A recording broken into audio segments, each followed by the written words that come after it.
Hi there, this is Dan Hollifield, and this is Last Man Standing. Welcome to the last one that's going to be on our normal schedule we've been used to for quite a while, because I have been transferred back to swing shift at work. So I will be working weekends and sometimes night shift. So when that happens, Last Man Standing will not be happening, or it will be real short. Most of the time, Thursday nights will be safe, but Saturday nights, that's not going to happen if I have to go to work Sunday morning at 6 a.m. So I'm sorry, but these are the breaks, and I have to play the cards I've been dealt. For right now, let me bring on Josh and Bill, and we'll hope that John will join us too. And if y'all will hold down the fort, I will be right back. I should have run away to the littlest room a little while ago, but that was a rather large Guinness that I drank. So you can't go drinking beer all day and keep it to yourself. Let me tell you that right now. So, gentlemen, take it away, and I shall return. Yes, sir. Oh, I had to take the glasses off. No problem there, Bill. Yeah, but they do help. I'll wait for my jokes next week for my hearing aids, but oh yeah, yeah. Well, I was told when I told them that they put the other ones in the wrong frames, the glasses that I was wearing tonight was supposed to be the frames that they were supposed to put my driving glasses in for long distance. And they put them in these other ones that I had no idea where they came up with them. And so I said, well, I didn't choose those. So I said, why don't you just do this? The frames that you got my reading glasses in, just go ahead and put the driving glasses in the same frames, and I'll know the difference. And I'll tell you what, you know the difference. When and like I say, I have astigmatism, but boy, I go try to look across the room with those reading glasses on, and things get real blurry pretty quick. But and the prescription on the driving glasses were good, but they were just in the wrong frames. And so they're going to redo them, and they're not going to charge me because I'm not going to pay. and anyway, they said September 30th was the date that they wrote that they would have them done.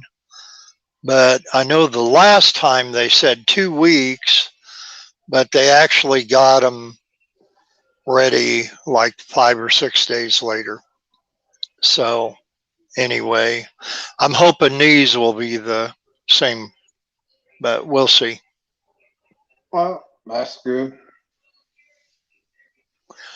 But those reading glasses help, though. I was actually able to read all the comments tonight. So, well, that's good. Even Dan, you're muted. Yeah, you're muted, Dan. Not anymore. There you go.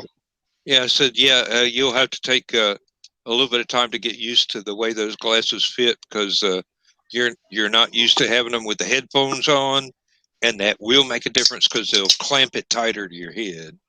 Yeah, I think that it will be a problem. And, if I don't wear them while I have the headphones on, it's not the end of the world.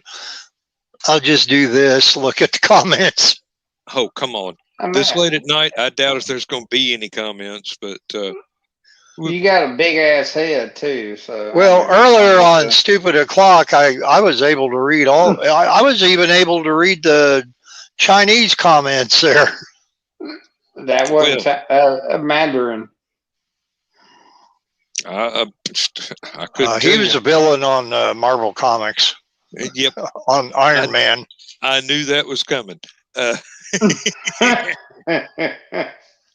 I believe the one we had in the in Stupid O'Clock was probably Fin Fang Foom, but Yeah.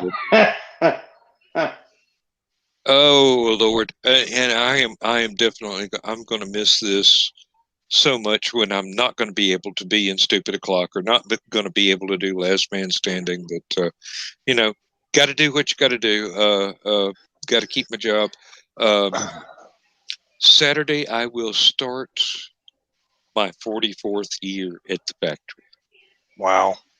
Yeah, and it's been a long, strange trip, but you know, swing shift is something A bitch. I really hate it, but I did 38 years of it. I know how to get back into it. It's kind of like an old suit you thought you'd never have to wear again, but you didn't throw it away. So I'm ready. I'm going to have to take a sleeping pill about 12 o'clock, and by 1 o'clock we will have to shut this down because I will be nodding off, and my wife has Well, already informed me that if I'm not in bed by 3, she's going to come and get me. I'm And you don't want gonna, to hear that. I don't want you to hear that over my microphone. So Well, I was about to say that'd be like my wife hitting pots and pans. So. well, she can wake me up, but she has had some unfortunate experiences waking me up when I didn't want to be awoken. So yeah. I do have a tendency to be a rude mother when I do that. I hate it when that happens because she don't deserve that kind of treatment. She don't. She's not one of these No. people at work that annoy the crap out of me all the time. You know, this is a woman I love and I want to treat her right, but it wake me up unexpectedly, and that's not exactly the highest possibility on the list. Oh, Well, it keeps things interesting, though. Yeah. well, at least I haven't had to go sleep out in the van. Well, When speaking of keeping things interesting, somebody got hollered at right then. yeah, Yeah. here comes the pots and pans. Kimberly, Josh has had a little bit too much there. You better get the pans out, get the pots ready. And try not to hurt him too badly. Oh, Y'all see me? yeah, really. Them Saturday with a black eye. Them cast iron frying pans are expensive to replace once you dents one on your head. She's just waiting for him to pass out so she can get on there. Well, now, Hey, come to babe, think of it, come here. They want to see you. No, she said no. well, I'm used to women telling me no. So, Yep, me too. Story of my life. Yeah, me too. Oh, she got on one night, so we'll Yeah. give her that.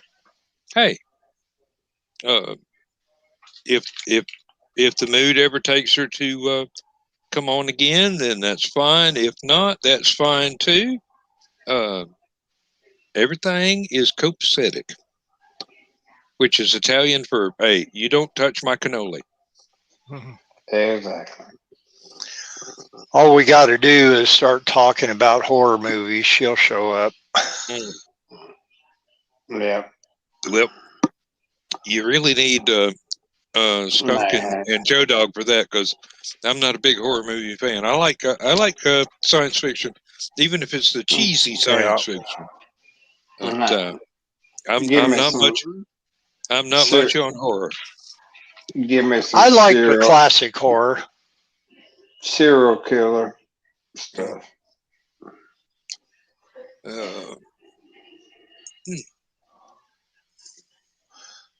I like well, of course, any of the Universal monster movies, which, by the way, I was in Meyer, our local Meyer store today, and of course, you always got to go down.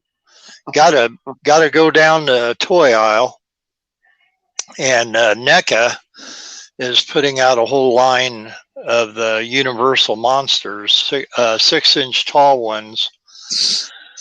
And so far, I've saw Frankenstein, Bela Lugosi, Dracula, and Creature from the Black Lagoon. That's available. And then I believe it's the same company that has a 6-inch Nosferatu. Oh, And the back of the card, you cut it out, and it's the big arched doorway from Nosferatu. And it has him with the long fingers and everything. And it even comes with a little rat from the movie. I thought that was hilarious. And you do know that a lot of the copies of that were kind of confiscated and destroyed because it was not oh crap, now I'm having a senior moment. Have a sophomore moment, Dan. I wish I could. It would be a little bit easier to recover from.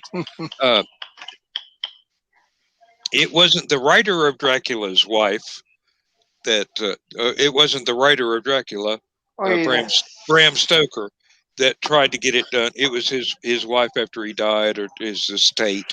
Oh, and okay. Yeah, because Nosferatu was that movie was done without the permission of the Stoker estate. Mm-hmm. So somebody in the family tried to get every copy locked up and burned, but there were still a few that escaped. And Dacre Stoker is a really nice guy, the grandson of Bram Stoker, really nice guy, and he's doing all kinds of Dracula related tours in Eastern Europe, and he's got a few books out too. If you run across them, go ahead and check it out. What was, Josh, your audio is still on. If you meant to mute it, it's still on. It looks like it's muted from here now. Oh, okay. Yeah. I think he was hollering for Kimberly and then realized he needed to mute the mic as well. It's like, oops. Yeah, well, these things, they happen. What was the classic horror movie, Something After Midnight, that there's really no clean copies or anything of it? London After Midnight? London After Midnight, yeah. Okay, yeah. I've read about it. I've never seen it. Well, I've seen bits and pieces. And I'm friends with Sven Gulli. Yeah. And one of the people were asking him a question about that movie, and that if there was ever a good enough copy that they could show on the Sven Gulli show. Mm-hmm. And he basically said it's not available.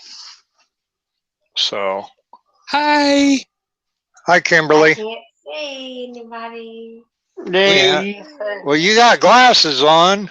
We're not much to look at, honey. Here, so, you can have mine. You're probably winning on that part, so. Yeah. She can't hear y'all, but. What are they talking about? Horror movies. I got. Here, put that in your. Put the ears. Put your ears on. Okay, I can hear. We were just saying Okay. hello to you, and before you came on, we were talking about horror movies. Okay. So, it's not something that Bill and I are real experts at, but, Joe Dog is, and Skunk really is. He loves Yeah, that sort of thing. Skunk's big on it. Away from me. Get away from me. You don't want my face on. You don't want your face No, on no, it. no. It'll be all right. You're You're a whole lot. okay. You're a whole lot prettier than Josh. So this is a this is a relief. He's gonna Oh. punish me for that next time I do a show. Let me tell you. In any case, yeah, you gonna replace me? what I was saying before, Bill, was You don't even remember. the grandson of Bram Stoker is out there doing tours of some of the Dracula-oriented sites in Eastern Europe, and he's got a couple of books out now, and it's really, some of his stuff is really worth checking out, because he's put a lot of work in studying his grandfather's novel, and all the movies and everything that has come from just that one Dracula novel, and everything else that's grown out of it. So he's a real expert on this stuff now, including all the derivative things that have come on afterwards. That every Dracula movie ever made, even if it wasn't Bela Lugosi, it would have been Carradine the Elder. I can't remember his first name right now. John Carradine. John Carradine. Yep. And I think Peter Cushing did one, and I know Christopher Lee. Christopher Lee did a lot of the Hammer horror movies. A lot of Dracula. Yeah. Mm-hmm. Yeah, for Hammer. Yeah. Yep.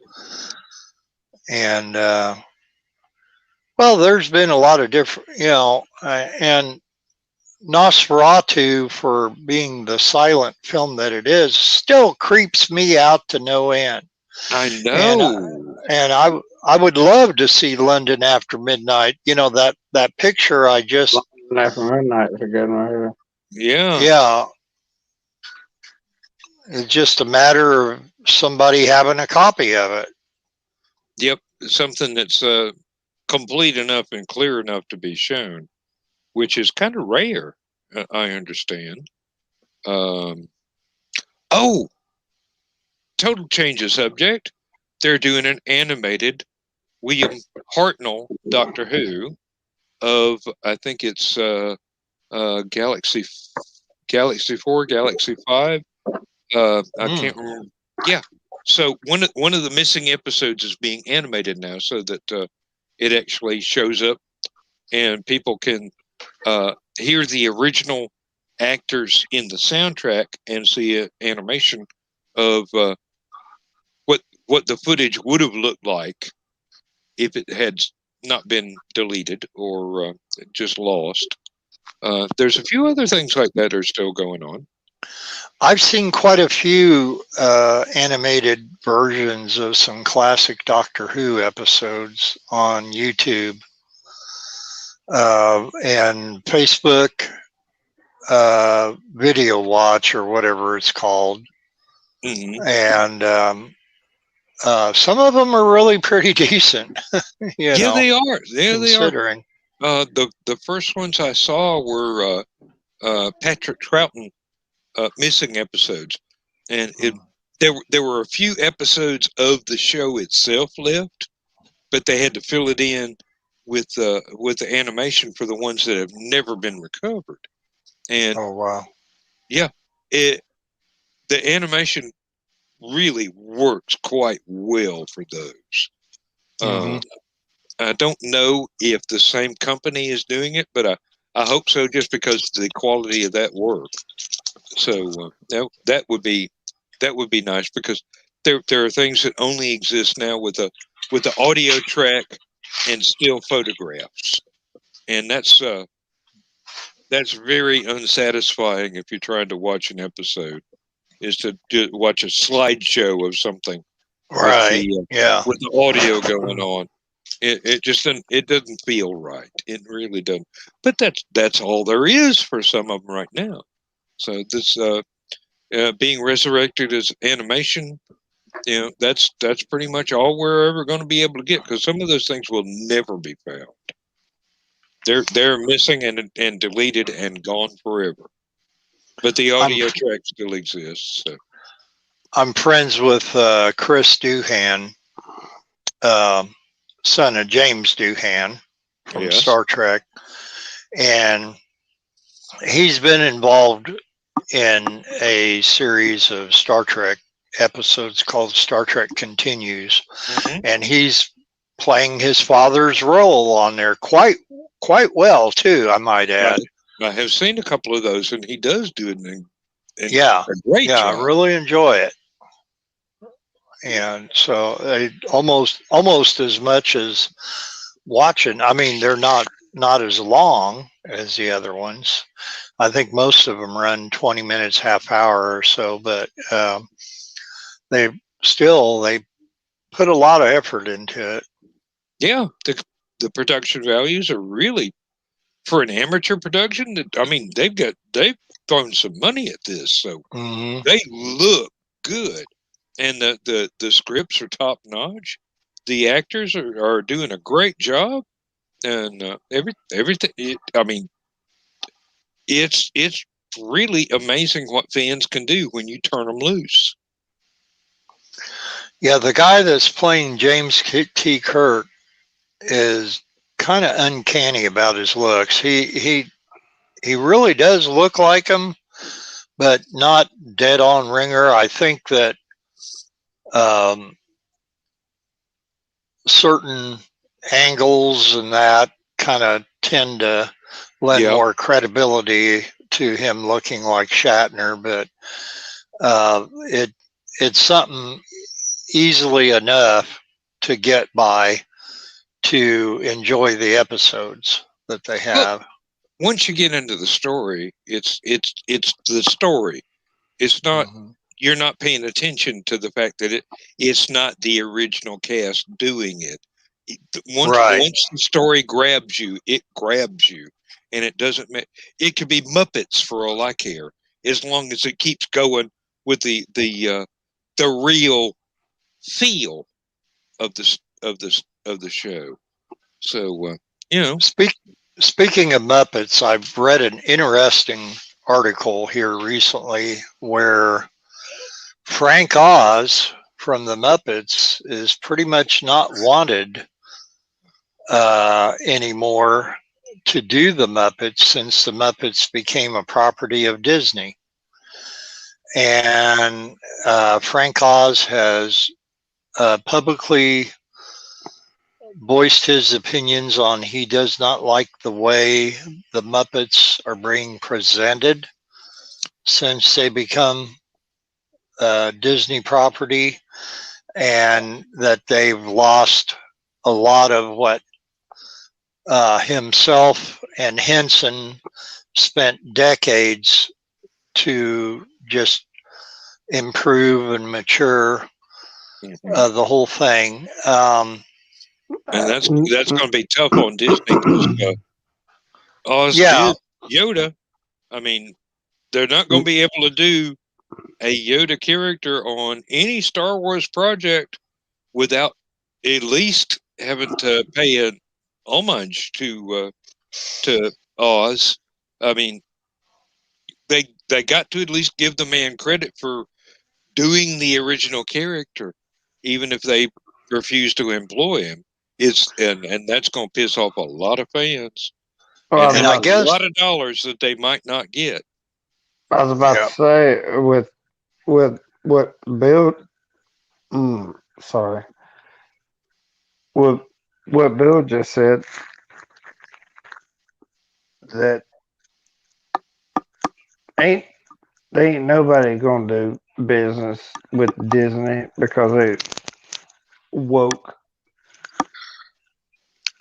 Well, so that's true. There's a lot of people that will never do business with Disney again, and I guess one of the things that while Henson was still alive, Disney wanted to buy the rights to Sesame Street, and Henson would not sell it to them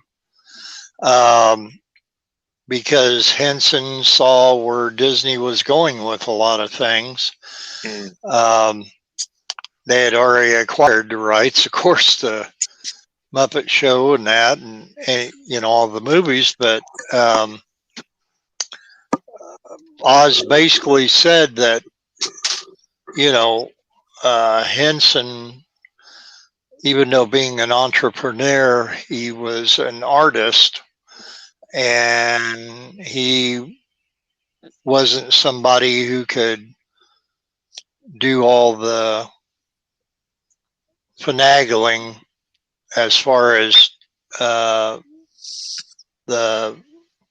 financial ends of everything. But he said that he knew, and Oz wishes that he could be a part of Sesame Street again too. But I mentioned every still surviving veteran of Sesame Street wishes they could still be part of it. Sure. I imagine that anybody that had to leave for whatever reason that's still living would give their right arm to be able to go back and do more.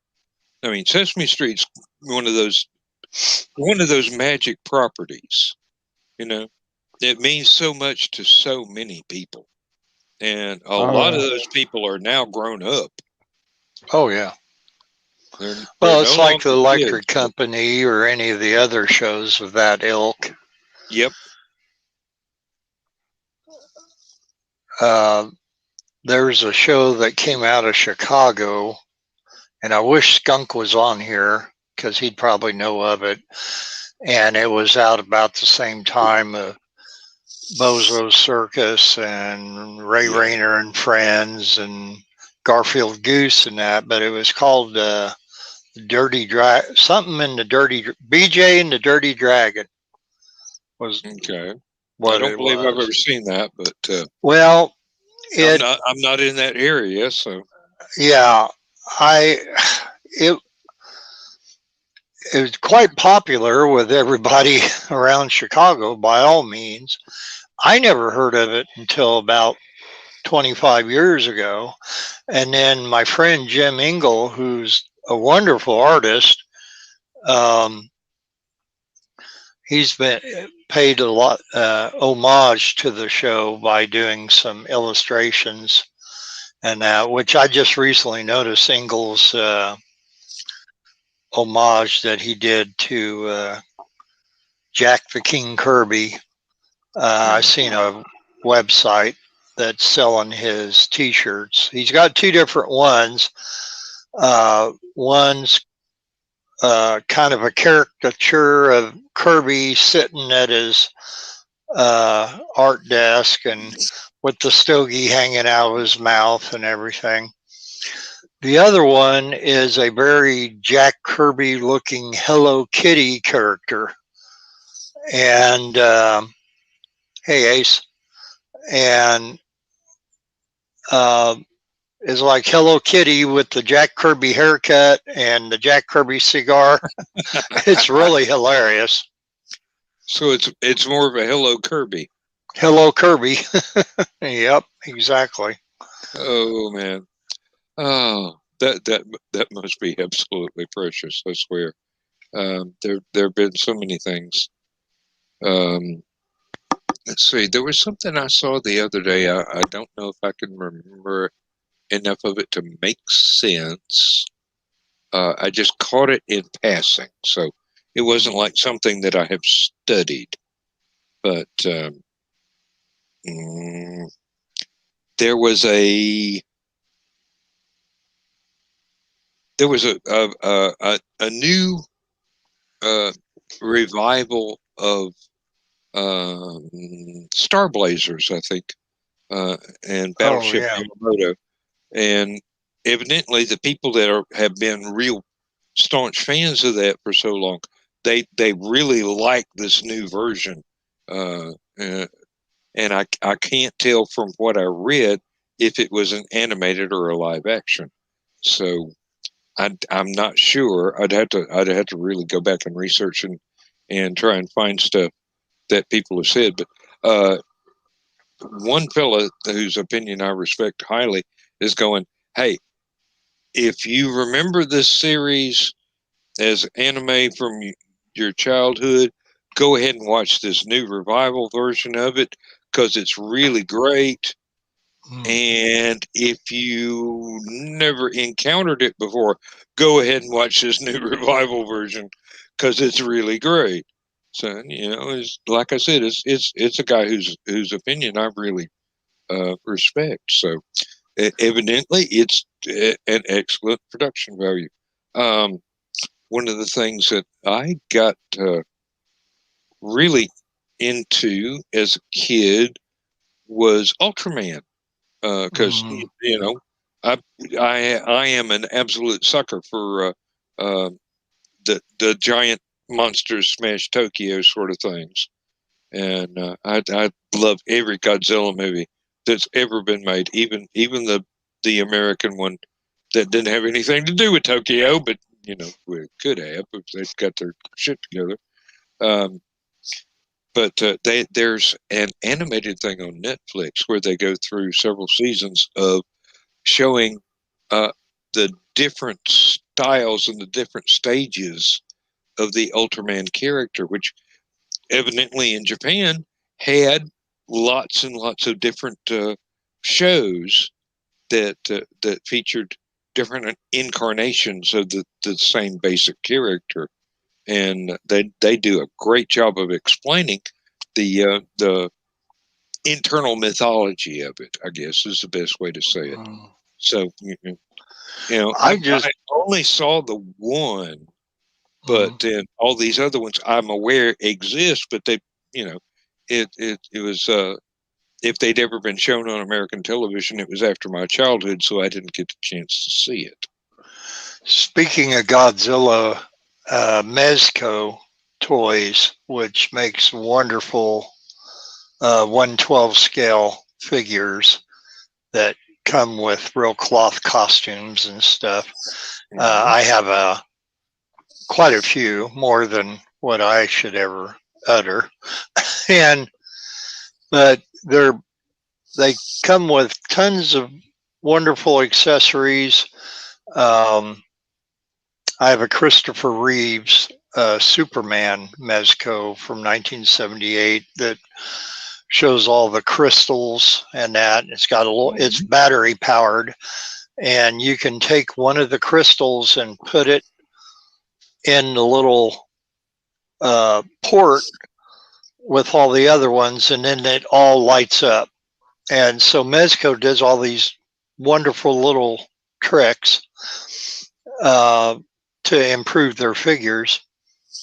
And they've just currently announced a 18-inch tall Godzilla from the classic Godzilla figure. And being Godzilla, it just has about, I think it's 10 or 12 points articulation, but they claim from teeth to the end of the tail is 33 inches. The eyes, the plastic eyes, and the mouth light up. The spine lights up, and it says that it has the chip of the original sound effects from the classic movies. Yeah. So I usually the Mezco 1/12 figures start out, well, they used to be about $80 each, and now they range about 120 on up. I hesitate to think of what this Godzilla one's going to be, but it's awful tempting. Oh, tell me about it. I found something in my email I was tempted by today. There's a company that sends me emails about swords and knives and things like that. And they had this beautiful sword. It's like $175, and I'm looking at it going, I've got 2 walls full of swords right now. I really would love this, but I would only ever get to use it in a costume at a convention. Maybe at best twice a year. I can't see throwing away half a day's pay on something like this. But at one time I would have, which is why I've got 2 walls full of swords, because I was willing to throw away half a day's pay on some short pointy things. Decent shit. Well, and some of it wasn't all that decent, but it was, it looked good in the illustration. I got it home, and it was not quite as high quality as I thought, but you get what you pay for. If you're paying $20 for a samurai sword, you're going to get a $20 samurai sword. That's right. Yeah, that's right. I remember seeing an article in, I think it was Black Belt magazine back in the 80s, when ninjutsu was all the rage, and they had all the ninja movies out, and Sho Kasuji was always on the cover of Black Belt and karate and kung fu magazines and all that. But they had, of course,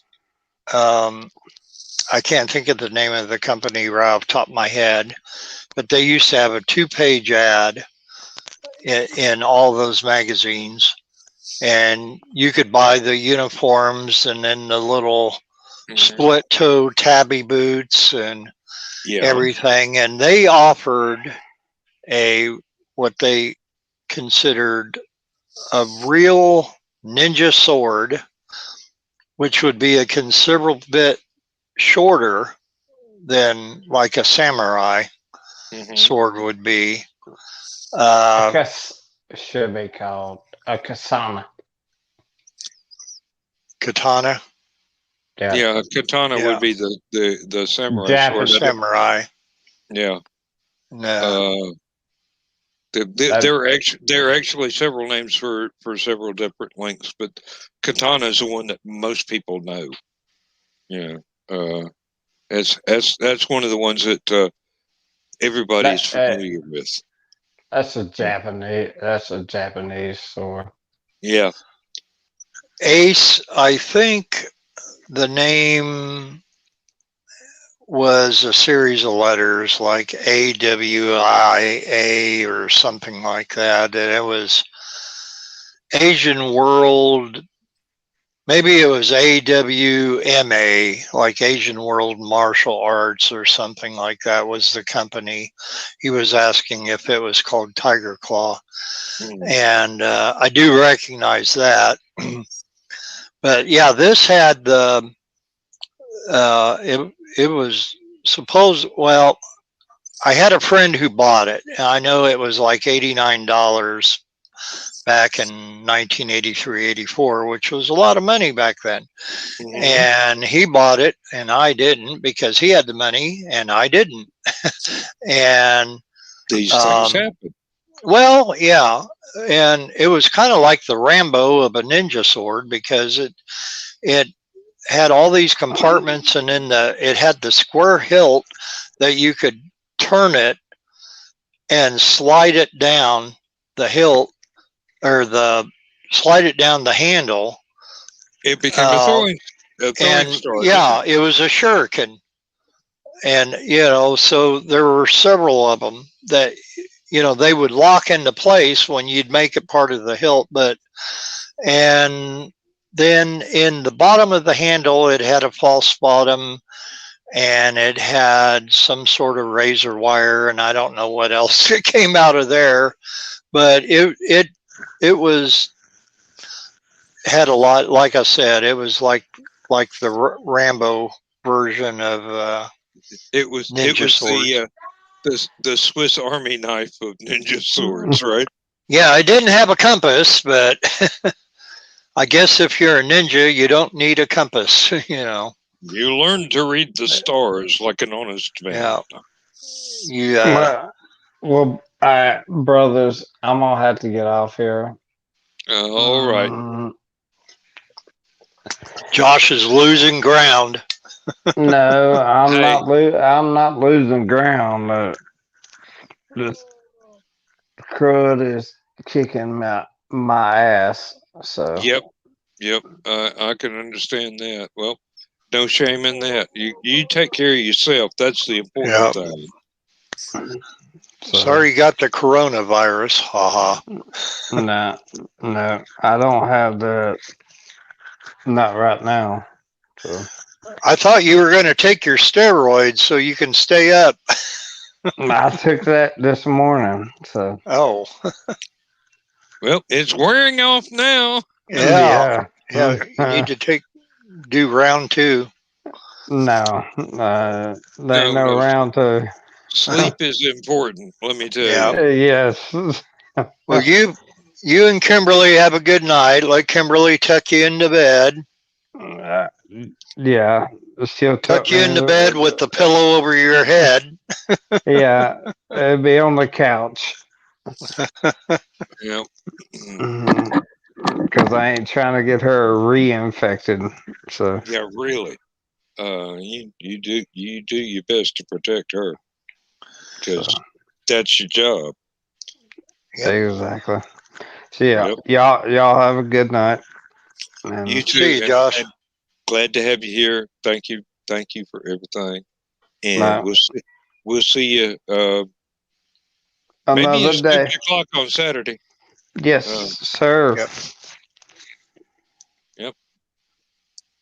And okay. Well, there you go.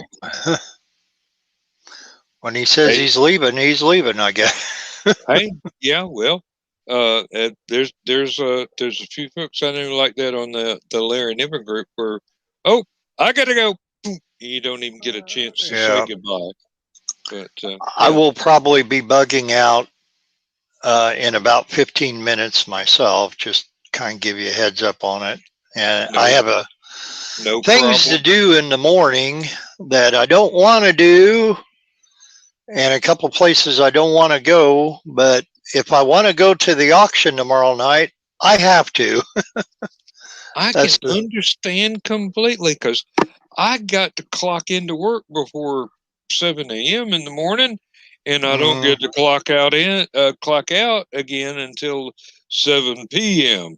So I will get home just about the time the green room starts tomorrow night. That'll make it interesting.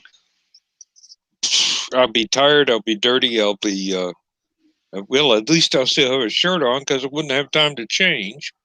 But well, you'll fit right in. It is what it is. And Ace says he has a few swords himself. Yep, I flashed that up here, and then we started talking again. Okay. And I took it down before I was able to remark that I had read it. But yeah, thank you. I'm always interested to hear from other sword collectors because sharp, pointy things are fun. Oh yes. Especially the really, really pretty ones. I know that. I my little teeny tiny pocket knife. I heard the click. Yeah. And it's not a switchblade, but it has this nice little thing here that you can just flip it up and it locks it open. Yeah. But I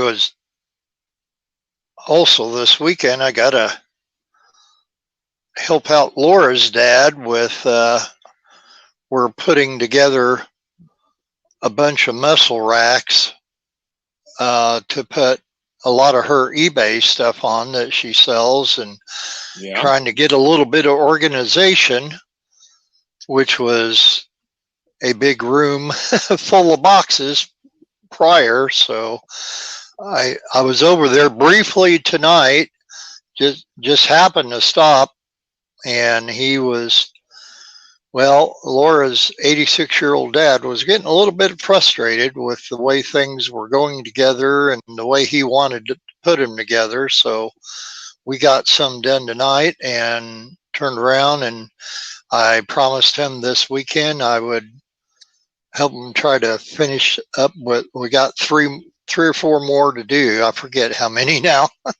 Yep. But, And Chris just popped in. hi, Chris. And swords are cool, and some of them are truly works of art. Yes, those are the ones that are the most cool. Those are the ones that are really works of art. And you know, it doesn't matter if the there are some that are like fantasy movie swords that look really good, but they'd be totally useless in actual combat. And then there are some that are just nothing but real that even look even cooler. And it's not because they have fancy odd designs and things like that. Oh, hey Chris, yep. We're not going to be going on much longer. Otherwise, I'd send you a link. But I'm glad to have you here, and Ace, and well, I guess y'all two are the only ones watching this. So yeah, but we appreciate it. Lord, yeah. By all means. And somebody else will join us on the replay on YouTube. So yep. And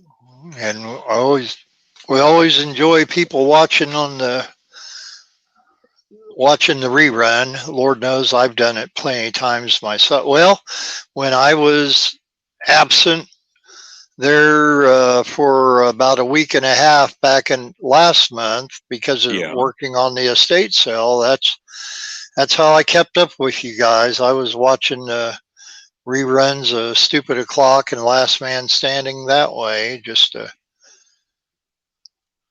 see if you were talking about me. Oh, nothing bad.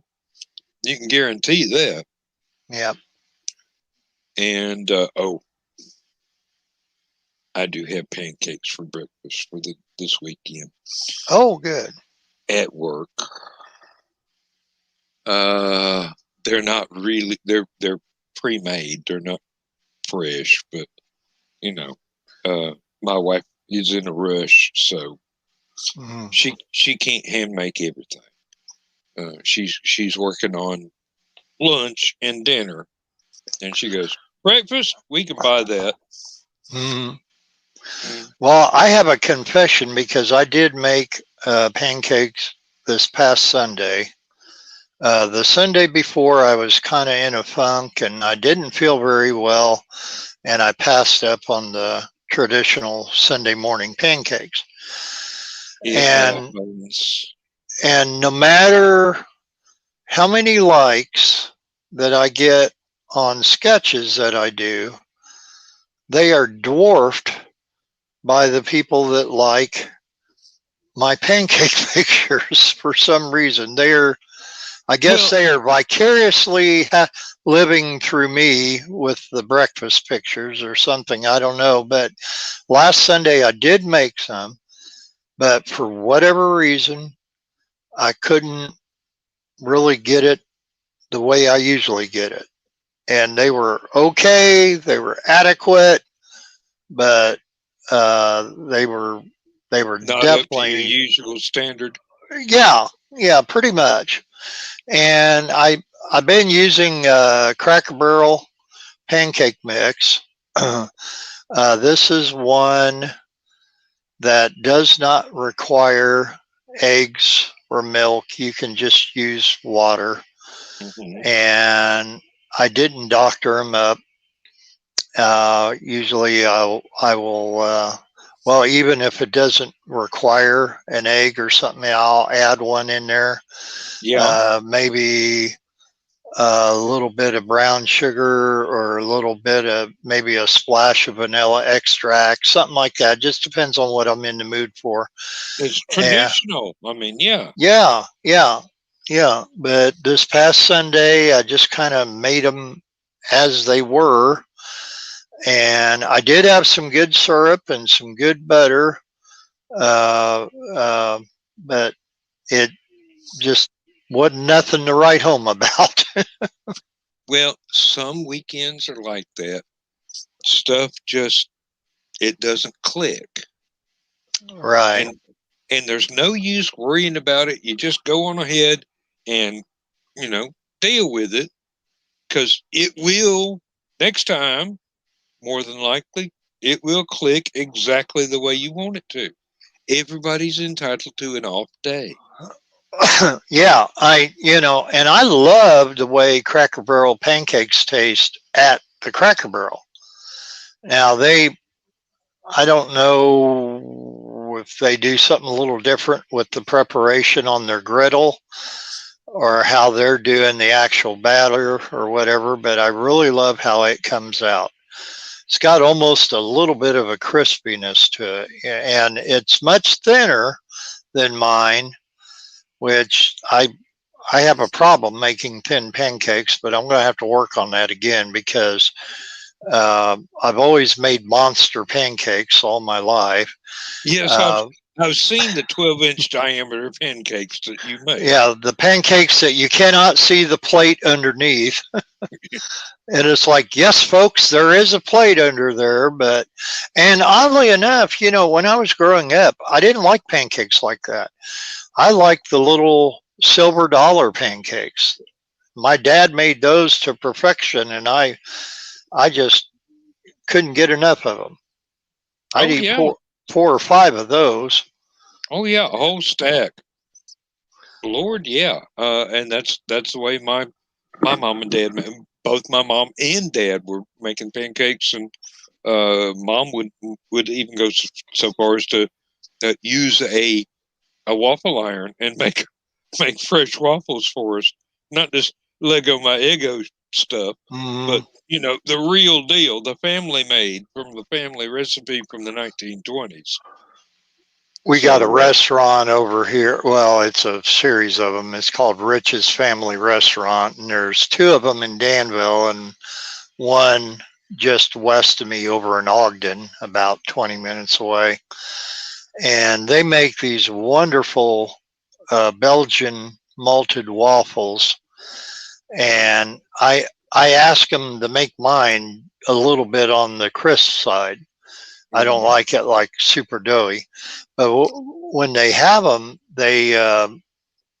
and they do this themselves. They sprinkle a little bit of just a light dusting of powdered sugar on them, and then the butter, and then the syrup, and that little bit of powdered sugar. You think, well, you already got syrup and probably sweet cream butter. That powdered sugar is going to make them too sweet, but it really doesn't. There's something to it, and I could not ever figure it out. And then there's a restaurant over in Covington, Indiana, right across the state line, called Benjamin's. They do the same thing with their pancakes. Just a light little dusting of powdered sugar on it, just barely. And I've never had it on pancakes prior to that, but I will say on the Belgian waffles, they were really good though. Now my wife does something she calls a crepe. It is basically, it is a pancake made out of scrambled eggs, nothing else. And she will put fruit, maybe a little bit of sausage or something in it, roll it up, and it's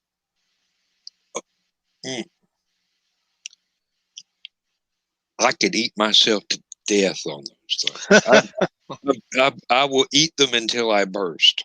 I swear. It's just, and she'll go to the trouble of finding a supply of what she calls golden syrup, which is a very, very British thing, and it tastes like a cross between honey and Cairo syrup,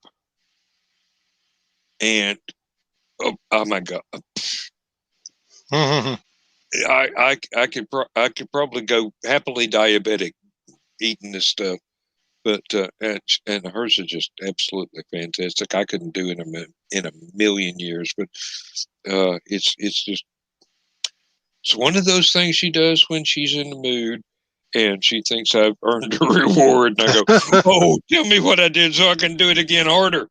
You know. That's how she keeps you in line. And Chris, yes, that Belgian waffle is almost like a breakfast funnel cake because of not as much powdered sugar as on a funnel cake, but pretty close. And you know I think funnel cake batter is not that far from a pancake or a waffle.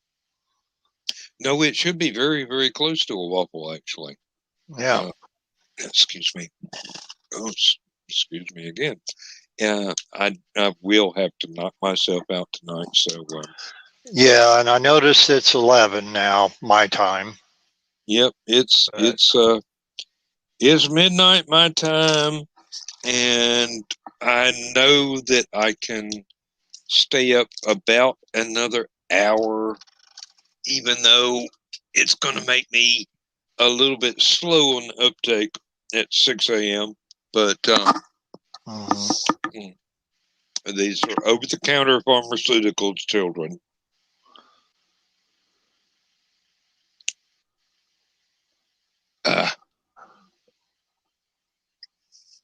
And they're the size of horse pills, so good Lord. Yeah. But they're just normal. I think they're Excedrin PMs. Oh, yeah. Yeah. So I've had those before. That takes care of my arthritis as well as knocking me out. So anything that makes the arthritis pain go away, I'm a fan of. Yeah, 500 milligram Tylenol is what I usually take. It's just even the generic one, but there's something that Laura has every once in a while. If it gets bad enough, I say, ask her for one of those, and she happily provides. She continues to want my help with stuff when we're up in Chicago. We both get a little bit out of it.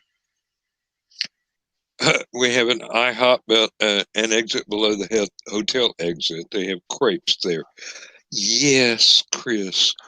But my breakfast usually, unless I'm at work, consists of coffee, and coffee, and just in differing strengths, is trying to gear myself up to get my heart to beat again. And we have the awesome Nicholas Talker here, your sword senses. Nicholas, you will hate me. You will hate me with a passion. I was this close from buying another sword today, and I decided that I couldn't spend that kind of money for something that I was only ever going to be able to use as a costume prop at the most twice a year. It was an awful lot of money. It was a beautiful piece, but just I've got decorative swords, and they will do. This one was really nice. It was a really nice design, but almost $200 for something I'd only get to wear and not even use. Nah. And I guess I'm getting old. I'm finally starting to talk sense to myself, which is, oh God, I hate.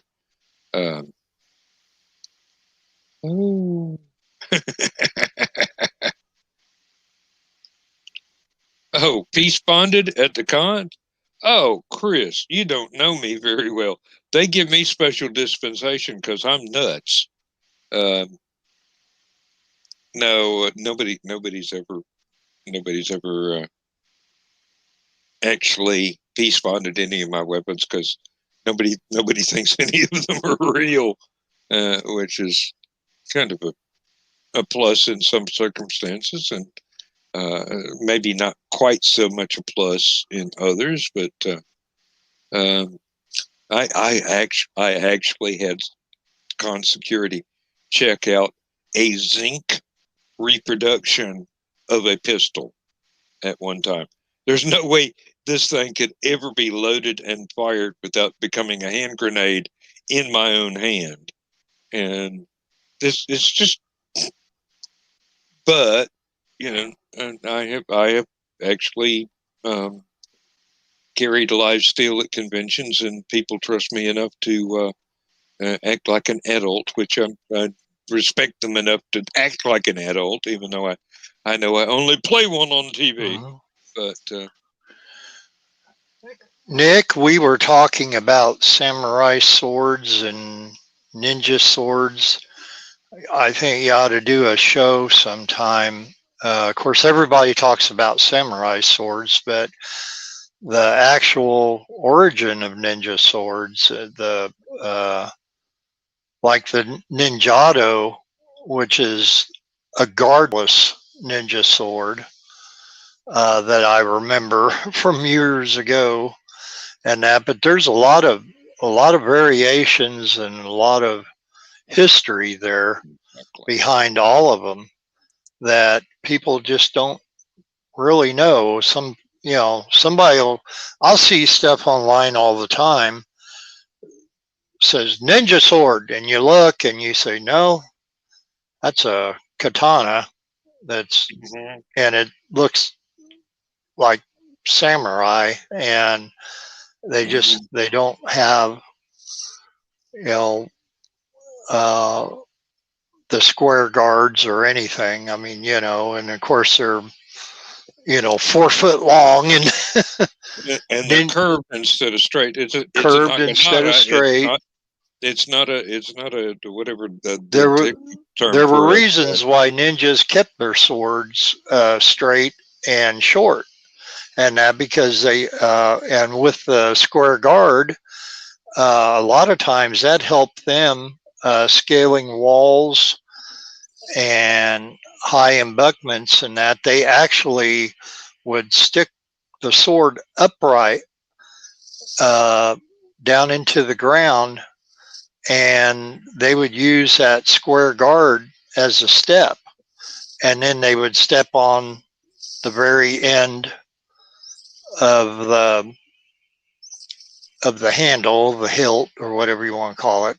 I know it's late, but anyway, to get over walls, and they had so many uses for them. They used the scabbards.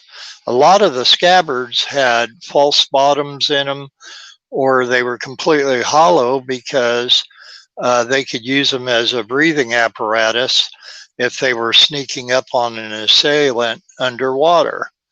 And they use their swords for so many things beside just as a weapon. And I think that would be a great show for you, Nick. Not trying to tell you to do it, but I would be interested in seeing it if you ever did. The Swiss Army ninja sword and accoutrements. What interests me the most is the metalwork and forging. The either samurai sword or anything else. The way that the metal is, it's made of different grades of steel, and it's heated and pounded and folded time and time again until you've got something that's almost a pearl made of steel, and it's high carbon and low carbon mixed together and all this other stuff, and it is that kind of skill. Just some of my ancestors were blacksmiths, and it interests me in the same way that they might have been interested in making the wrought iron gates and fence posts and things like that for rich people. Something like this, if I had the skill if I learned the skill, I would call myself accomplished. It's Damascus steel. That's slightly different. That's slightly different. That is a much higher temperature, and I don't know if the folding is involved, like with a katana or something like that. But uh, it's a different method of creating the steel itself. Um, as far as I can understand, and my understanding is not perfect, by the way. If there are experts out there, please let us know. Um, I actually have a Damascus steel cutthroat razor to shave with, and I will not get that thing anywhere. It's not been sharpened in 70 years, and it can Oh, still cut glass. I tell you, this thing. Oh, it's never lost its edge. And from what I understand, a good samurai sword has thousands of folded layers in it. mm-hmm. And once you put an edge on that sucker, it's going to stay there forever. And there there there are rituals to cleaning it, polishing it, keeping uh, your fingerprint oils from etching rust onto a blade like that. It's something. It's just that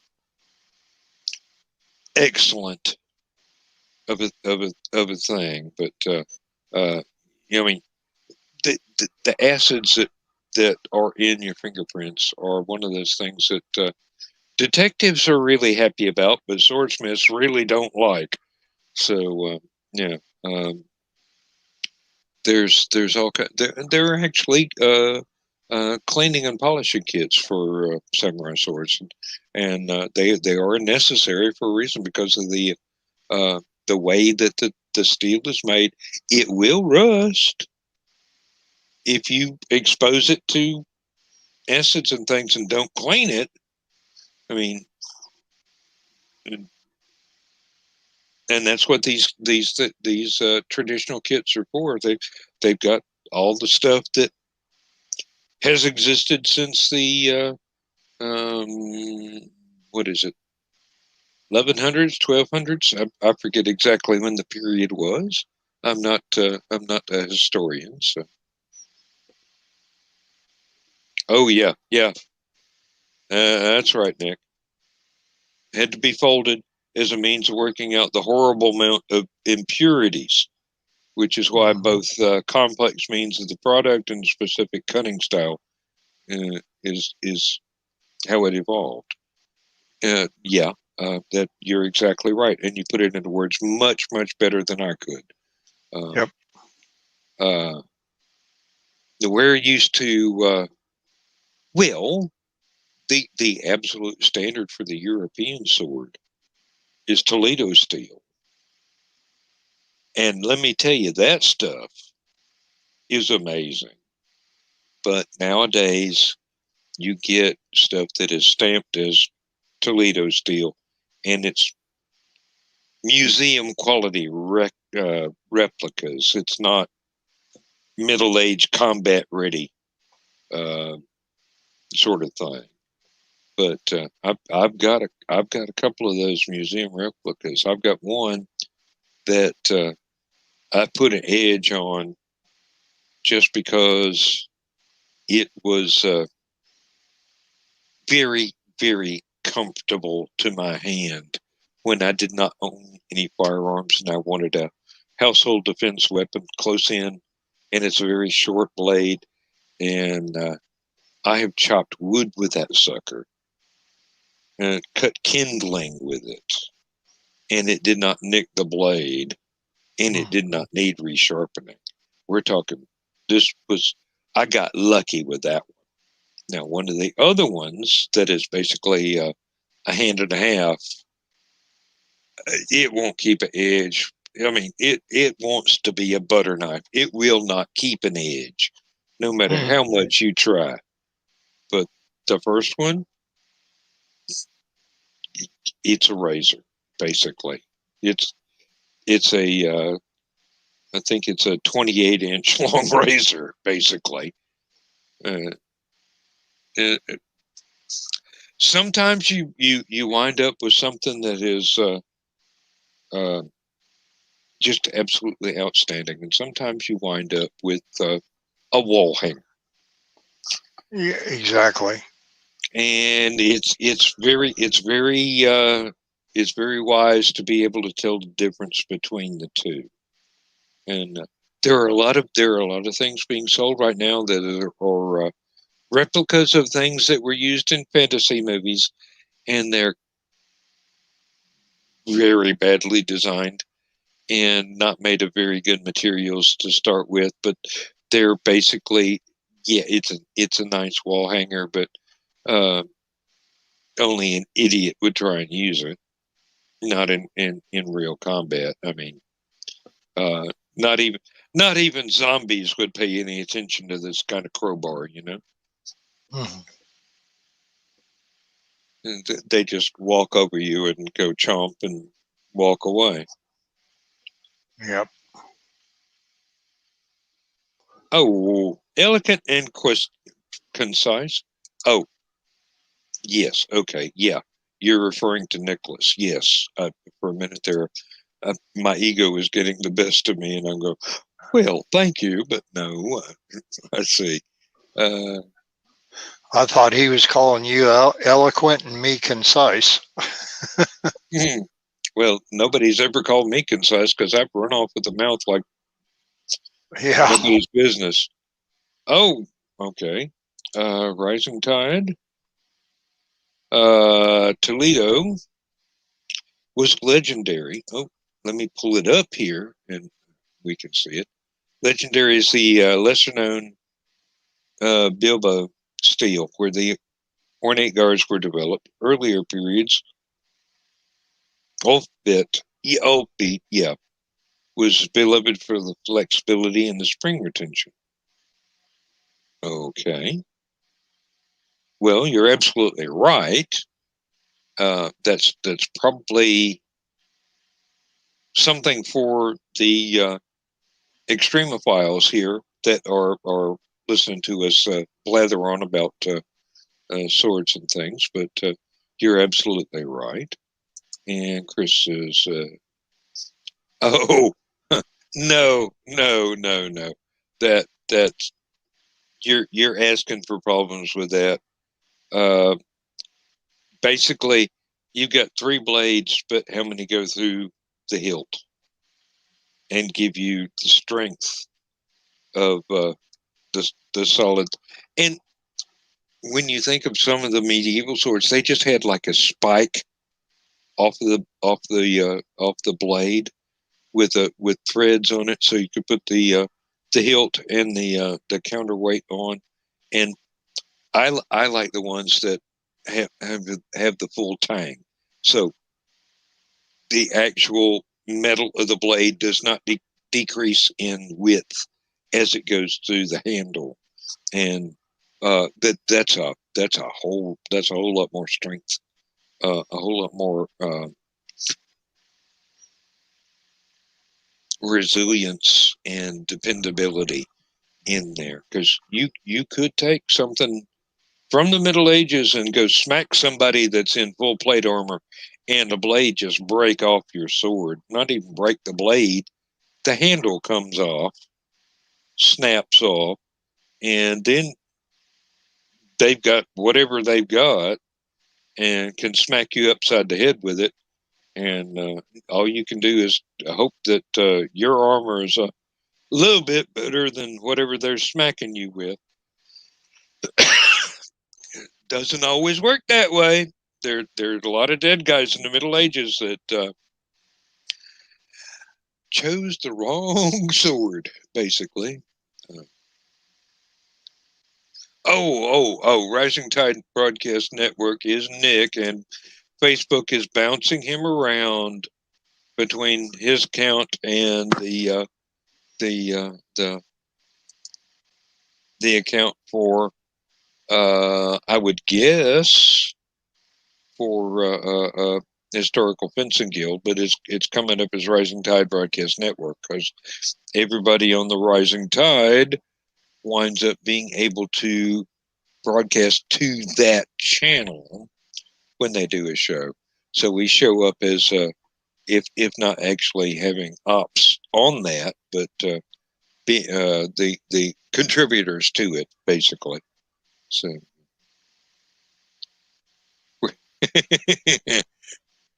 where's the lady of the lake when you need her? At the moment, she's asleep behind me about 10 yards, and she's going to get pissed if I don't come to bed soon. So, Yeah, I think I'm going to have to back out too. Said I was going to do that about 15 minutes ago, and here we are. But hey, we get on one of these kicks where we come up with something that we're interested in, and we just go on and on and on, and pay no attention to the time. To be continued on Saturday night's edition of Stupid O'Clock. Yes, and like I said earlier, now we got witnesses now. There will not be a last man standing Saturday night, Sunday morning. Yeah. I will be having to go to work Sunday morning, and I will be in Stupid O'Clock, but when that shuts off, I will have to go to bed. I will not be able to do this show. So it's going to be like that. Usually every other week, there's going to be either I'm working the weekend or I'm off the weekend. We'll figure it out as it goes along. It's rotating shifts, and I haven't done that for like 6 years, and I'm not real happy with it, but it keeps bringing the paycheck home until I can retire. So Chris and Nick and Ace, if you're still out there, tune in Saturday night, and Dan and myself will continue our discussion on making pancakes with samurai and ninja swords. It's the butter. You have to use the best butter. That's right. That's right. So, but anyway, but no, I enjoyed staying up and doing this one, and you know, if Joe or somebody else decides to do last man standing or whatever, I'll try to get in there. But if not, and it's just we're going to keep it at Stupid O'Clock, then it'll all be good. And that and it will on the weekends that I'm having to work nights. I will not be able to send out the link. You'll have to get with Josh, or you'll have to get with John or Joe Dog. Joe Dog, yeah. And make sure you get the link, because I will be at work from 7 p.m. till 7 a.m. on those weekends. So, okay. I will not have access by the time that Joe creates the rooms. Well, thank you again for inviting me to both shows, and that I thoroughly enjoy being a part of it, and that always look forward to it. It's my pleasure. It's my pleasure. You have so much to contribute. You really do. And one of these days I'll do it. But you have a very good evening, and I hope you get enough sleep with the Excedrin PM, and everything goes okay for work tomorrow. Yeah, it's just a matter of getting used to 12-hour work days instead of 8-hour work days. Yeah. After a long absence of being used to 8-hour work, I did 12-hour swing shift for 38 years before I got the daytime only job, and I'm hoping we can get the quality control people that I am supposed to be filling in for and training in the job as soon as possible. But That's not up to me. That's up to the company. So Yeah. we shall see. All right. Okay. Well, good night, Bill. You sleep well, and Yeah. Good night, Dan and Ace and Chris and Nick. Glad to have you on here, and we hope to see y'all Saturday night. and Bill, you have a great adventure tomorrow. Whatever it is you do. It's always an adventure, I'll tell you that. So, okay. Good night, everybody.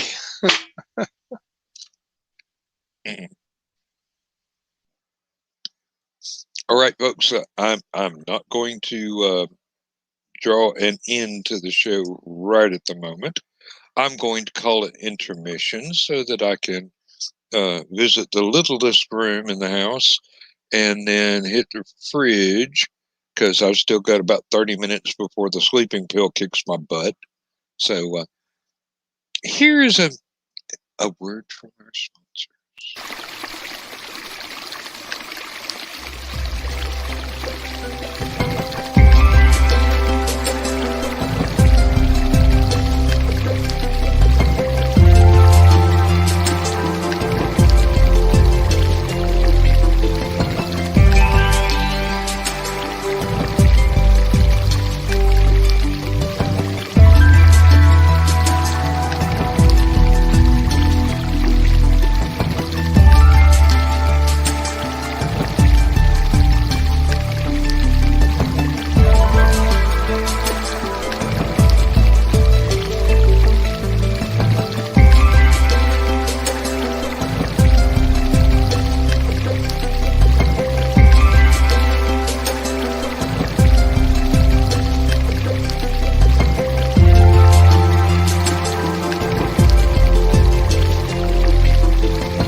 Does this damn thing do anything except play music? Oh, I thought it did more than that. I should have made a better commercial, let me tell you. Well, I've got a couple for Rising Tide, but I'm already back, so those will have to wait. And nobody's watching anyway, so yeah, everybody went home. Yeah.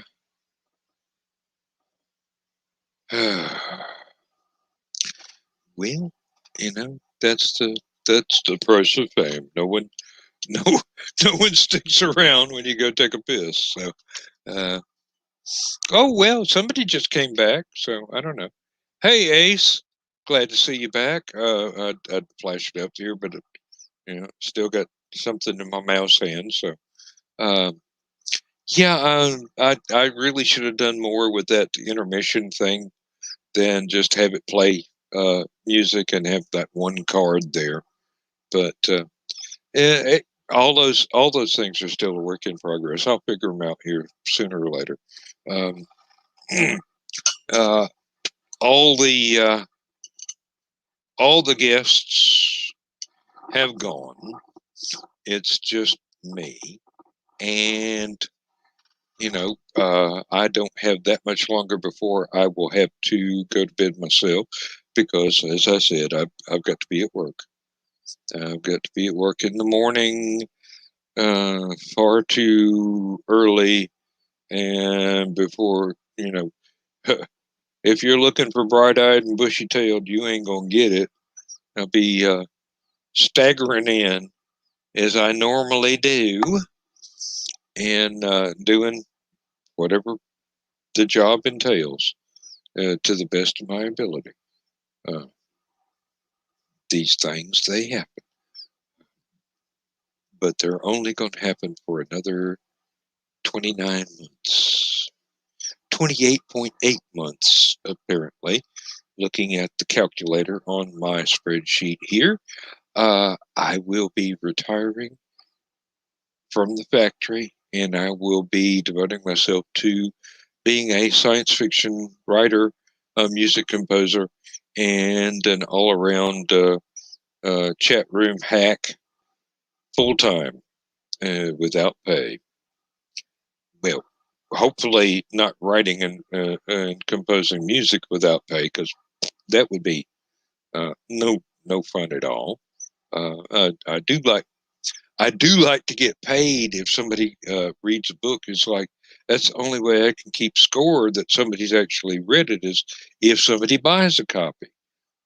It's not like online where back in the day you could have a hit counter on something. Go, oh, 12 people read this story today. Well, no, ain't got that. 12 people bought this story today. Yeah, I could go for that. But these things happen.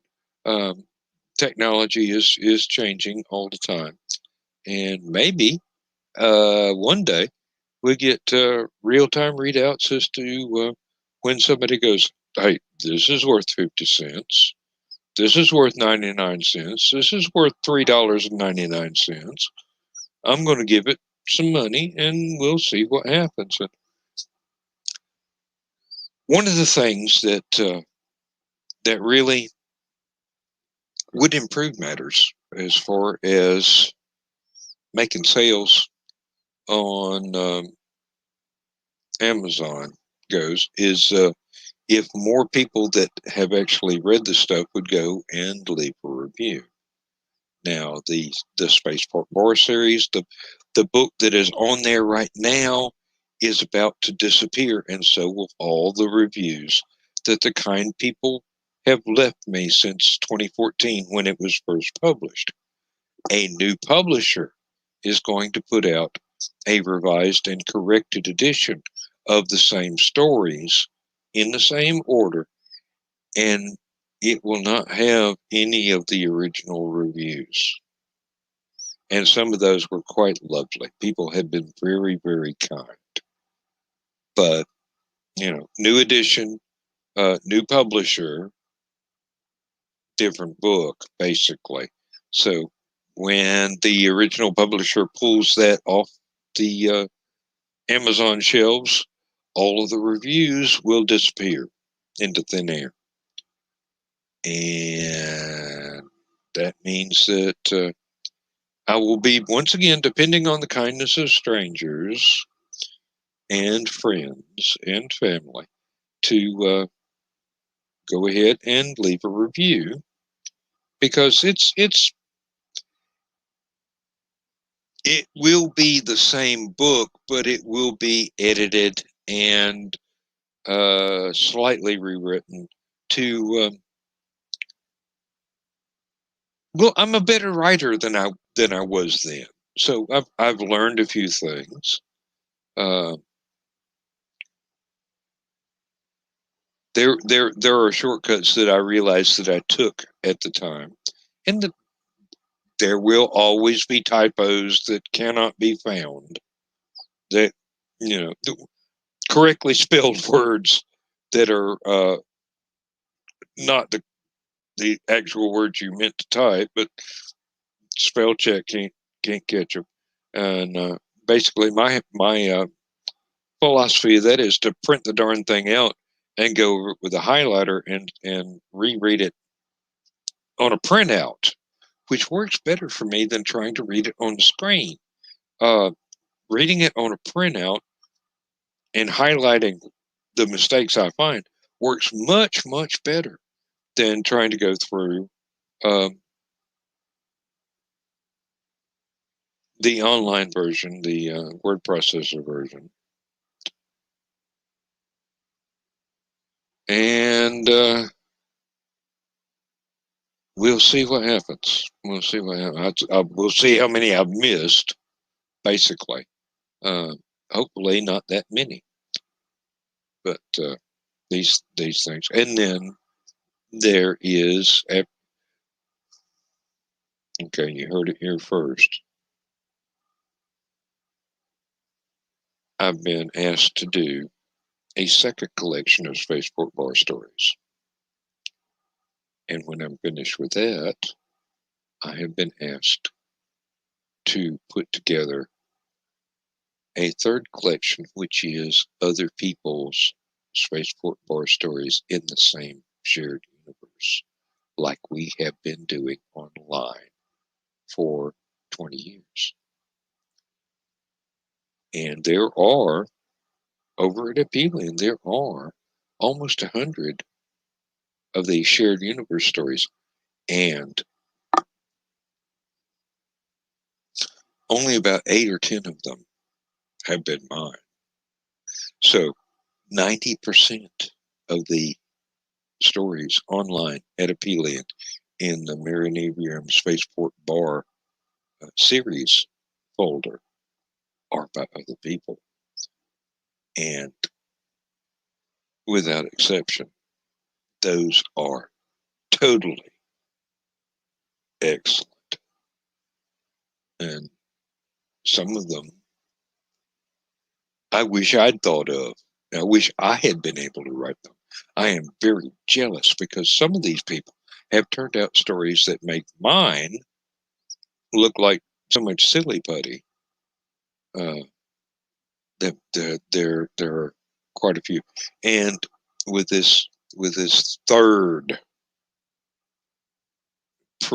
proposed Spaceport Bars anthology of stuff by the other writers, I'm trying to get in touch with as many of them as I possibly can and go, can I use this? Can I use that? Can I use this? And hey, if we can find them and they say yes, the publisher will send them a contract and go, you will get paid. It depends on how many copies get sold, but you will get paid. And they'll be able to add that to their professional credits as well as to their bank account. And hopefully that everything together will increase all our fortunes. A rising tide raises all ships. Yeah, but this is the future. It's not going to happen within the next year. Let me tell you that right now. It's not going to happen in the near future. It's going to happen as quickly as I can make it happen, but I've got to write the second book first before I can start putting together the book with everybody else's stories in it. And the big part, the big holdup is going to be getting in touch with some of these writers that have drifted away over the years and not kept in touch with all of us at Aphelion.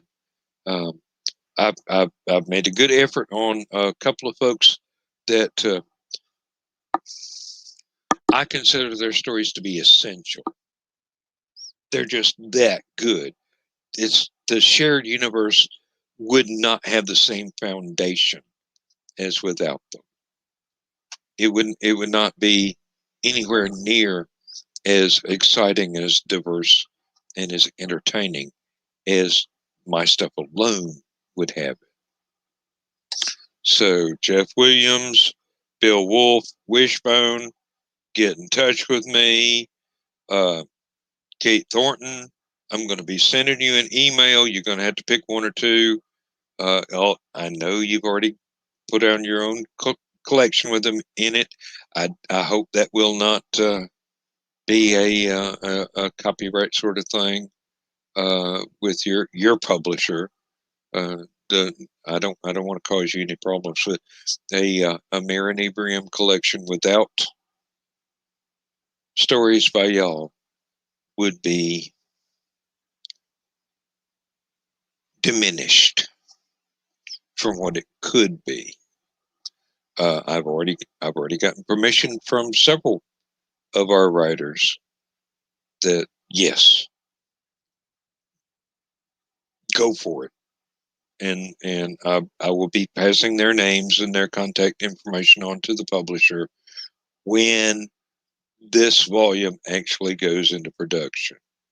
But I'm making a list and I'm checking it more than twice. So please be nice. Don't be naughty. Get back in touch with me. Mark Carterville. Oh,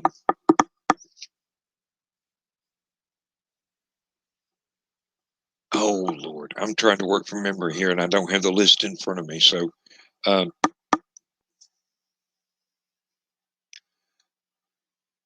there are about 60 people that have written stories in the series. And there are about 100 stories in the Shared Universe series, not counting mine. So, bunch of y'all that I no longer have valid email addresses for, I'd really love to hear from you again. That way I can use your story or one of your stories and you can get paid. Maybe not much, because it's only one anthology. It depends on how many people buy it, but still, the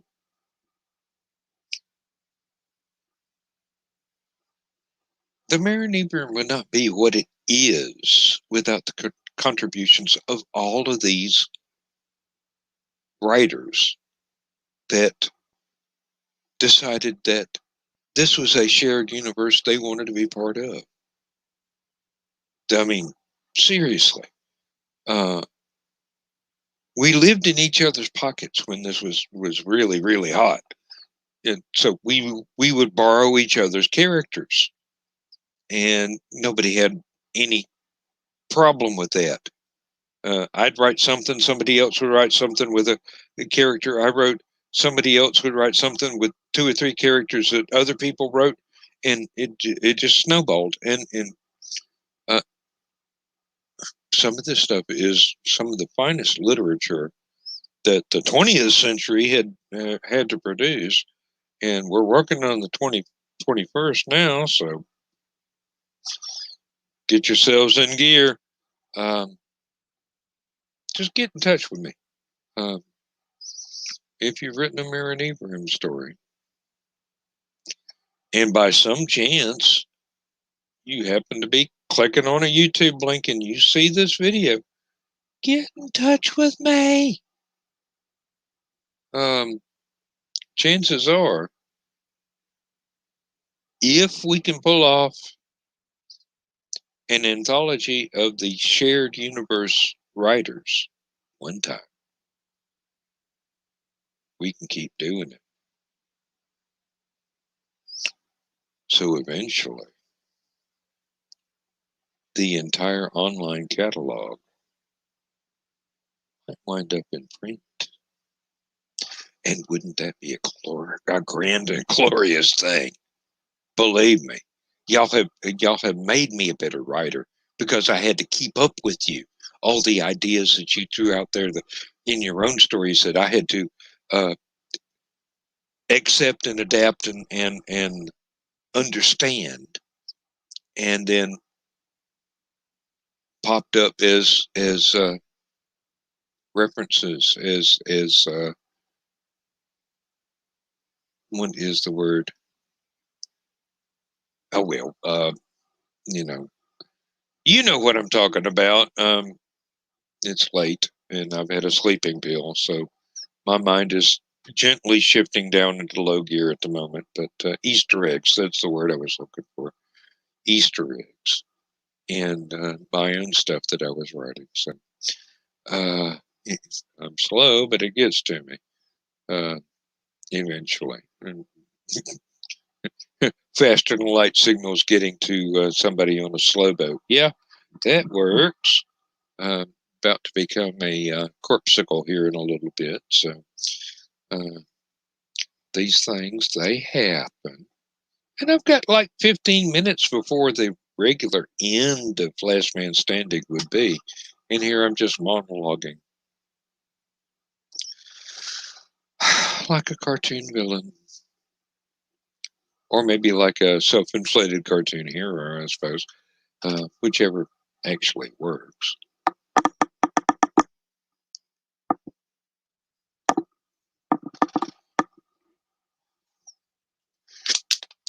But I owe a debt to Joe Dog for introducing me to StreamYard and to doing these live streaming programs. And basically for helping me continue to overcome my natural shyness and reluctance to be seen and heard. Now, there have been a lot of people over the years that have put me on panels at conventions that have begun that process. But here we go. This is where it has gotten to at this point. Lord only knows where it'll continue in the future. But I am more than extremely comfortable sitting here talking to each and every one of you, whether you're live or whether you will be watching it as a recording on YouTube or Facebook later. It's not the least bit uncomfortable, and I thought it would be. Originally it was. But this is,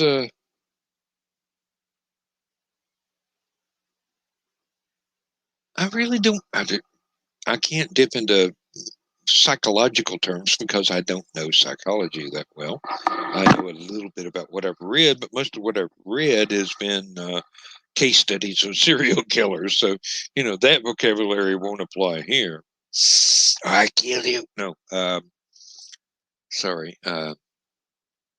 Ahmed should not be paying rent in my brain. Let me tell you, I can watch the comedy shows and still pick up a thing or two. Much rather wish that I would be channeling George Carlin and Robin Williams and people that were that influential on my sense of humor as a child. Rodney Dangerfield. I can't do a passable bit of stand up every now and then, but it's not something I'd want to base a career on. Let me tell you.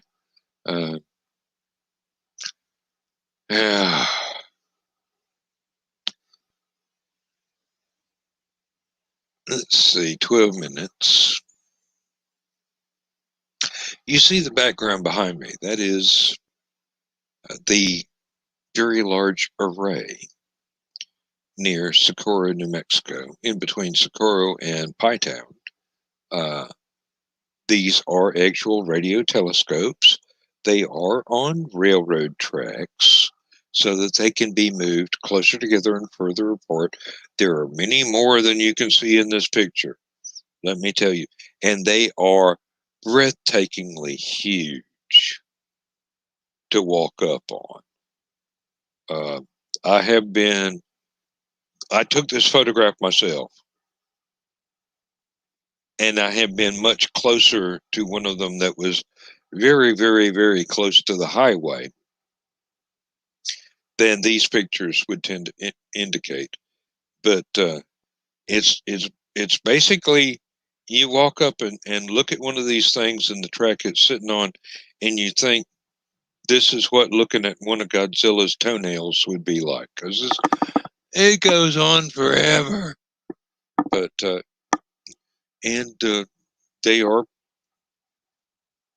groundbreakingly still in use radio telescopes. So they're fantastic facility out there. I would love to go back again and take a tour of the actual control panel part of this facility. There was a building off in the distance that I gathered was where all the signals from the radio telescopes went to, so they could be collated. And the nice thing about this is you don't have to have them all doing the same thing at the same time. You can have them paired up, or 3 of them, or 5 of them, or whatever. You could have them spread out all over as far as the tracks would go, and have those. You know, I believe they do have a set that is in a Y shape, so you can spread them out very large, and those 3 could be looking at something, or radio telescopes listening to something in deep space, and the rest of them could be pointing someplace else, doing something else. It's a fascinating complex. It's a fascinating place, and was very lucky to get to see it with my own eyes. This is out very close to where my wife's son and youngest daughter live, and where they lived long before I met my wife, and we were on our way to go visit, and passed through here, and I go, I gotta stop. This is ultimate geek. I got to stop. I've got to take photographs. I've got to get as close to one of these as I can, and not get arrested. So I did, and no, I didn't get arrested, but I had a great deal of fun. They're okay. I'm going to stray into philosophy here if I don't watch myself. There are a lot of things. There are a lot of places. There are a lot of people that have special connections with the everyday life that you and I live, that are remote from our personal experience. And there are times and circumstances when that remoteness becomes lessened and can actually turn into a relative proximity. You can go down to Florida and watch a rocket launch from the Cape. You can go to the VLA and take a tour. You can, if you're lucky, you'll be there when they actually moving the telescopes around, and watch them re-aim the darn things. And they're great big satellite dishes, is what they are. That I didn't get to see that myself, but I imagine it would be fascinating for a few minutes, and then it would turn into something that was more routine, more mundane. The longer it went on, these things happen.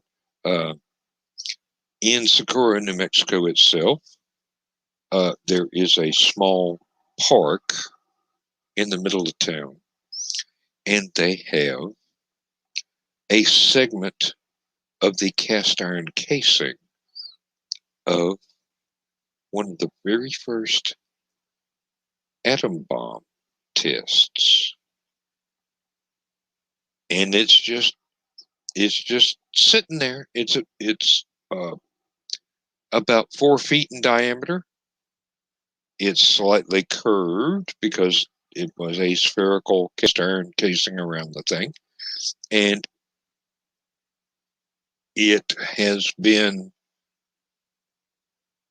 melted on the inside from the actual explosion of a nuclear bomb. It does not glow in the dark. Been a long time. It's no longer radioactive.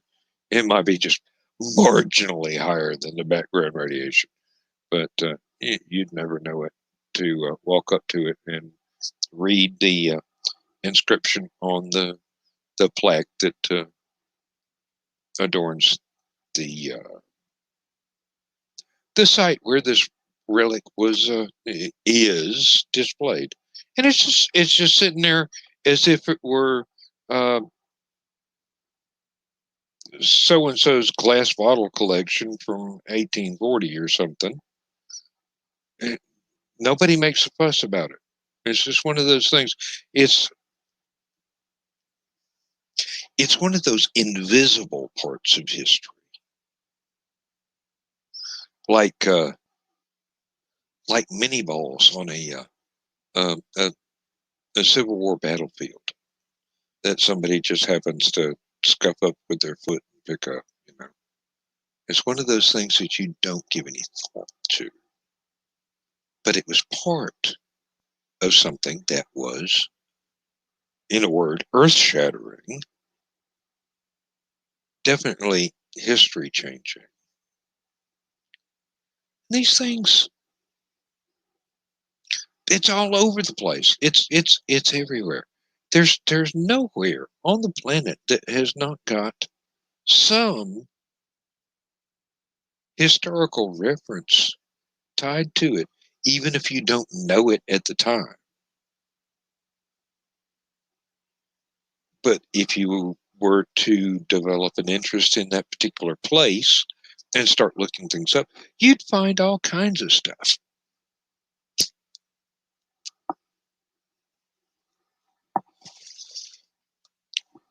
There's a pub in England that is the most haunted building in the entire country, as far as I understand. And it just sits there, and they'll serve you beer. You walk in, it's just a pub. If you are the sensitive sort, you will feel something odd once you walk in, and there are certain places that you will not feel comfortable sitting. There are certain places that you will not feel comfortable walking past, but it's just a pub. The history is what makes it unique. It's one of the oldest places, and it's not very far from Glastonbury. So, and that's just one of the places that I've been to. I've experienced myself. My life has been quite ordinary. Occasionally, there will be a shining moment when I will experience something that is not mundane. And I'm happy about that. It gives me things to remember. And occasionally, I can use that memory or an adaptation, a fictionalization of that memory in some story that I'm working on, and that makes the story a little bit better because there's this verisimilitude that gets thrown in there. Oh, that's a big word. I'm glad I pronounced it correctly, but there's this thing that is so close to being truth. It is a truth in a manner of speaking that you can spin for story purposes, and no one will get mad. These things, they're not a dime a dozen. These are experiences that sometimes come along once in a lifetime, and sometimes for some people who are, well, I don't know, it depends on the circumstances, but I would call them lucky, that get to go through all kinds of places that have an historical significance in one way or another, or a place that is famous in folklore and have myths and legends built up around it that is also significant. But and these things, if you're a writer, if you're a musician, you can use these experiences of having been to one of these places, and if you're very, very lucky, have it kind of soak into your soul a little bit. You can work with that in something that you're composing, whether it's a story or a piece of music or a piece of artwork, and it makes it better. It makes the work better because you've had this experience yourself, and it makes it easier to communicate that experience to your reader if you're writing a story, your listener if you're writing music, your viewer if you are producing artwork. These things, life is meant to be lived to the fullest, and you owe it to yourself to go out there and find stuff and do stuff and be stuff, and then pass it on one way or another. It doesn't matter if it's just photographs of a family vacation, or if it's a groundbreaking novel, or some monumental musical composition, or some breathtaking artwork. If you're a creative, everything you ever see in your entire lifetime is part of the tools that you can use to make your art better. And it's now after 1 o'clock, and I have got to finish this cigarette and go to bed. I've got to shut down Last Man Standing now so that I don't stay up for another 5 or 6 hours and wind up with my wife being mad at me because I did not come to bed in time to wake up. Because I've got to go to work in the morning, and it's not going to be an easy day. Let me tell you, I'm not looking forward to it. But I do want to thank each and every one of you, whether you've watched the show before or not, whether this is your first time or your 50th time, or I don't even know how many we had, probably 20, 25. But thank you. I really appreciate your being here, because you're the ones that we do this for. And you're the people that Last Man Standing is for, that you're the people that Stupid O'Clock is for. We don't do this just to entertain ourselves. We do it to entertain you. Thank you. I hope I've been entertaining. Well, without, oh, that's the wrong. There we go. Okay.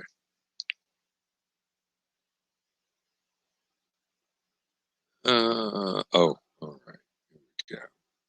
I'm now ready to end the show. I found the right outro here. And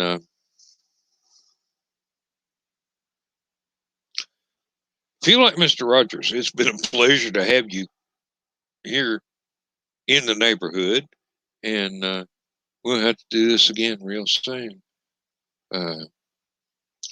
Unfortunately, because of my work schedule, it won't be this week, but next Thursday, it looks like we got a good chance of having the last man standing next Thursday night. And not going to have one this Saturday night, not going to have one next Saturday night. But, you know, we'll survive. We'll get through. And thank you very much. Good night.